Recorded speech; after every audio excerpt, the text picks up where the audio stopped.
উৎসবমুখর পরিবেশে শেষ হলো ডাকসু নির্বাচনের মনোনয়নপত্র সংগ্রহ। সব মিলিয়ে বিভিন্ন পদে মোট ৬৫৮ শিক্ষার্থী মনোনয়নপত্র সংগ্রহ করেছেন। নির্বাচনে লেভেল প্লেয়িং ফিল্ড নিয়ে কোনো শঙ্কা নেই বলে জানিয়েছেন চিফ রিটার্নিং অফিসার। অভিযোগ পেলে সাথে সাথে ব্যবস্থা নেওয়া হবে বলেও আশ্বাস দেন তিনি। এদিকে ডাকসু নির্বাচনে এখনও প্যানেল ঘোষণা করেনি ছাত্রদল, যদিও প্রায় সব জোটই তাদের প্যানেল ঘোষণা করেছে। দিন যত গড়াচ্ছে ততই উত্তাপ ছড়াচ্ছে ঢাকা বিশ্ববিদ্যালয় কেন্দ্রীয় ছাত্র সংসদ ডাকসু নির্বাচন। সোমবার নির্বাচনের মনোনয়নপত্র সংগ্রহ ও জমার সময় একদিন করে বাড়ায় কর্তৃপক্ষ। মঙ্গলবার সকাল থেকেই তাই ডাকসু নির্বাচনী কার্যালয়ে শিক্ষার্থীদের ভিড়। এমন পরিবেশেই শেষ হলো মনোনয়নপত্র সংগ্রহ কার্যক্রম। ডাকসু এবার আমি যতদূর দেখছি একটা লেভেল প্লেয়িং ফিল্ড চলতেছে।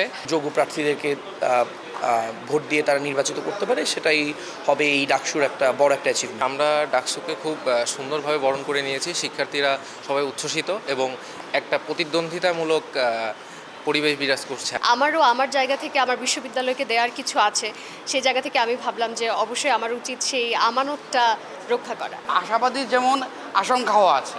এদিন ডাকসুর এজিএস পদের জন্য মনোনয়নপত্র জমা দেন মহিউদ্দিন রনি। এরপর স্বেচ্ছায় কারাবরণের জন্য বরিশালের উদ্দেশ্যে রওনা দেন তিনি। আমরা যে সমস্যাগুলো ফেস করেছি বিশ্ববিদ্যালয় জীবনে, সেই সমস্যাগুলো ধরে ধরে প্রত্যেকের কথা শুনে, ইন্ডিভিজুয়ালি কথা শুনে শুনে প্রত্যেকটা সমস্যার যৌক্তিক সমাধান ইনশিওর করার জন্য নিজেদের ভয়েস রেজ করতে চাই। অন্যদিকে মধুর ক্যান্টিনে বামপন্থী ছাত্র সংগঠনগুলোর জোটের প্যানেলের নাম ঘোষণা করে প্রতিরোধ পর্ষদ। আমাদের যেই প্যানেল, এই প্যানেলের নাম আমরা অ্যাপ্রোপ্রিয়েট অর্থেই প্রতিরোধ পর্ষদ রেখেছি।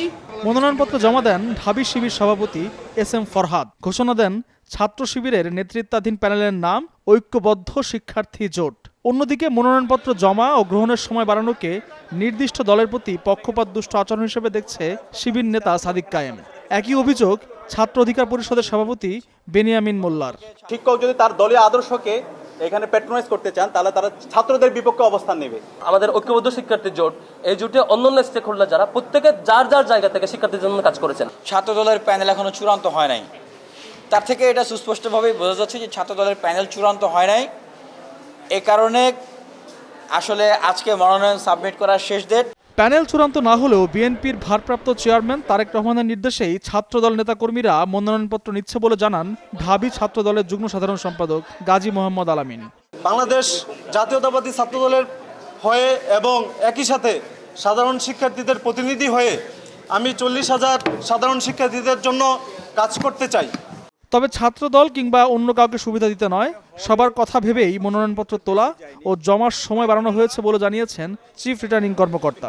আমরা আমাদের মূল তফসিলের যে ডেডলাইনগুলো কোনো চেঞ্জ না করে আমাদের হাতে যতটুকু ফ্লেক্সিবল হওয়ার ক্ষমতা আছে সে অনুযায়ী আমরা একদিন বাড়িয়ে মনোনয়নপত্র বিতরণের সিদ্ধান্ত নিয়েছি। শেষ দিনে ডাকসু কেন্দ্রীয় সংসদ নির্বাচনের জন্য মনোনয়নপত্র সংগ্রহ করেছে মোট ৬৫৮ জন প্রার্থী। শেষ দিনে মনোনয়নপত্র সংগ্রহের মধ্য দিয়ে শেষ হলো ডাকসু নির্বাচনের প্রথম ধাপ। বিভিন্ন ছাত্র সংগঠনের প্যানেল ঘোষণা এবং একই সাথে বিভিন্ন হিসাব নিকাশ বলে দিচ্ছে এবার প্রতিদ্বন্দ্বিতামূলক হবে ডাকসু নির্বাচন।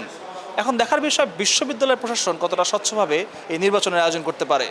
আল মোহাম্মদুল খান, নিউজ 24, ঢাকা।